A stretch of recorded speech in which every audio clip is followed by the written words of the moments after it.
മുതൽ മുതിർന്നവർ വരെ എല്ലാവർക്കും ഇഞ്ചക്ഷൻ പേടിയാണ്. ഇത് എന്തുകൊണ്ടാണ്? ജനിക്കുമ്പോൾ നമുക്ക് എല്ലാവർക്കും രണ്ട് തരത്തിലുള്ള ഫിയർ ആണ് ഉണ്ടാവുന്നത്. ഒന്ന് വീട് പോവോന്നുള്ള പേടി, രണ്ട് സൗണ്ടിന്റെ.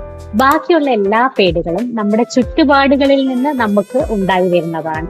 അതായത് parents, friends, relatives, social media വഴിയൊക്കെ. അപ്പൊ പറഞ്ഞു വരുന്നത്, കുട്ടികളോട് ഡോക്ടറിന്റെ അടുത്ത് കൊണ്ടുപോകും, നിങ്ങളെ സൂചി വെക്കും എന്നൊക്കെ പറഞ്ഞ് പേടിപ്പിക്കരുത്. ഇങ്ങനെയൊക്കെ പറയുമ്പോൾ ആ കുട്ടികൾ ഡോക്ടറെ എക്കാലത്തേക്ക് ഒരു ഭീകരജീവിയായിട്ടായിരിക്കും ചിത്രീകരിക്കുന്നത്.